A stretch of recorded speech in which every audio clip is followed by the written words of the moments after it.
Hi dears, ഇന്നത്തെ പുതിയൊരു വ്ളോഗിലേക്ക് എല്ലാ കൂട്ടുകാർക്കും സ്വാഗതം. അപ്പോൾ എന്തൊക്കെ എല്ലാവരും വിശേഷം? സുഖമാണെന്ന് വിചാരിക്കണം. അൽഹംദുലില്ലാ, ഞങ്ങളും റാഹത്തായിട്ട് പോകണം. അപ്പോൾ ഇന്നത്തെ വിശേഷം എന്ന് പറയുന്നത് ഞാൻ ചാക്കരി വെച്ചിട്ടുള്ളൊരു വിഭവമാണ് കേട്ടോ. അപ്പം ചാക്കരി കൊണ്ട് എന്താ ഉണ്ടാക്കണം എന്ന് നിങ്ങൾ വിചാരിക്കണ്ടാവും. അപ്പോൾ ഈ അരി വെച്ചിട്ട് നമ്മൾ സാധാ റേഷൻ കടയിൽ അരിയില്ലേ, കടയിൽ നിന്നൊക്കെ സിൽക്കി അരി എന്നാണ് പറയുക.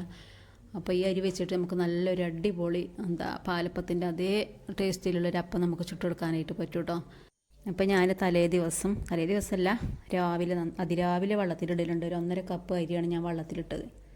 അപ്പോൾ നല്ല വെള്ളത്തിലിട്ട് കുതിർന്നതിന് ശേഷം നമുക്ക് അരച്ചെടുക്കാൻ പറ്റുള്ളൂ. അപ്പോൾ ഞാനിത് രാത്രി ഒരു 10 മണിക്കാണ് കേട്ടോ അരക്കണത്. അപ്പോൾ ഞാൻ ഈ അരിൻ്റെ കൂടെ 2 സ്പൂണ് മൈദപ്പൊടി, 2 സ്പൂണ് ചോറും, പിന്നെ ഒരു നുള്ളി ഈസ്റ്റ്, 1/2 ടീസ്പൂണ് പഞ്ചസാര, പാകത്തിനുള്ള ഉപ്പും അത് കൂട്ടിയിട്ടാണ് ഞാൻ അത് അരച്ചെടുക്കുന്നത് കേട്ടോ.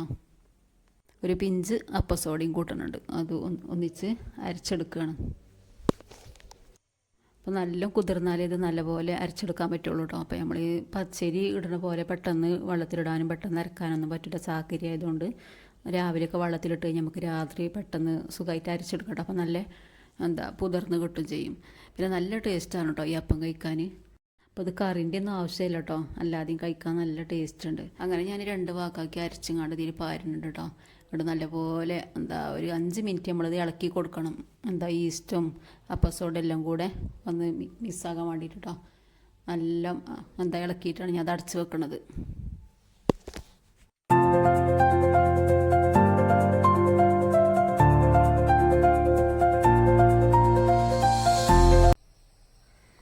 അപ്പം ഞാൻ രാവിലെ ഇത് തുറന്ന് നോക്കിയപ്പോൾ നല്ല നൊരഞ്ഞ് പൊങ്ങി വന്നിക്കണം കേട്ടോ.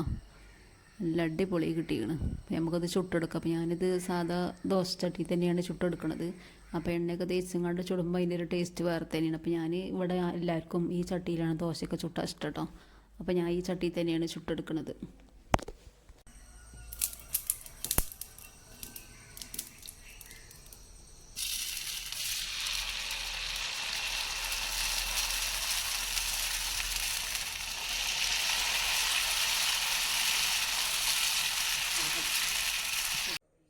അപ്പോൾ കണ്ടോ, അടിപൊളിയായിട്ട് കിട്ടിയിരിക്കണം കേട്ടോ. നല്ല അടിപൊളി ടേസ്റ്റിന് കഴിക്കാനില്ല. അപ്പോൾ എല്ലാവരും ഒന്ന് ട്രൈ ചെയ്ത് നോക്കണേ. അപ്പോൾ ഇന്നത്തെ വീഡിയോ ഇത്രയൊക്കെ ഉള്ളൂ. ഇതോടെ വൈൻഡപ്പ് ചെയ്യണം.